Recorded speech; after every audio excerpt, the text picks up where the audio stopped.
How long have you two been married?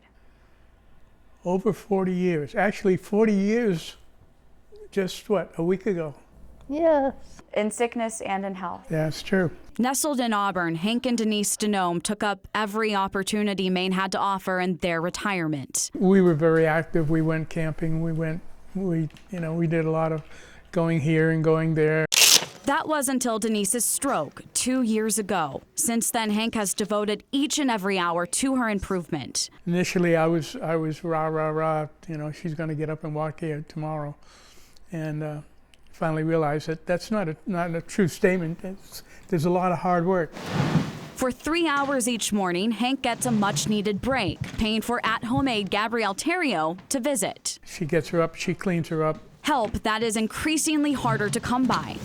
The direct care workforce within Maine is in a fragile state. Josie Phillips with the Maine Center for Economic Policy released a report this year saying at an average of more than $65,000, the cost for at-home care services is more than most families' yearly income. Neither traditional health insurance nor Medicare cover it. Because of the financial toll it can take on families, Phillips estimates 8,000 workers are leaving their jobs to care for a relative, costing Maine $1 billion in lost revenue each year. By not doing anything, the cost is incredibly high. I would argue significantly higher than whatever cost it may be to fully address this problem. We're nowhere near anything that any of us would want for care. Jess Maurer with the Maine Council on Aging says the cost should fall not on families, but the state's shoulders. What do we hear every day? Childcare, right?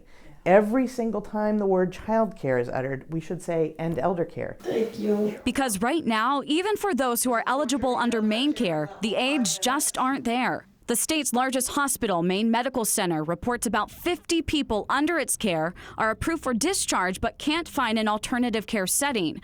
Maurer says the wait list grows into the hundreds across the state. 15,000 hours of care that goes undelivered to people who are entitled to receive care, people who are eligible to be in nursing homes and who are supposed to be getting home care. They don't get the home care.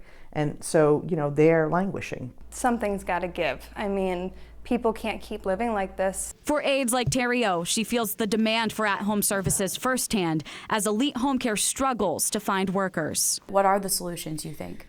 Well, there are many.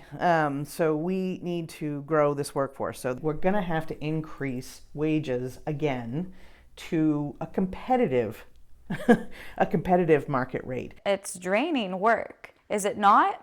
Yes.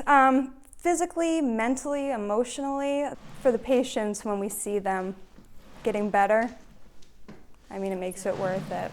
As the waitlist grows, Mainers like Hank are holding on for their loved ones. You yourself have some health problems, is that correct? Oh yeah, Do you think about that in the future here?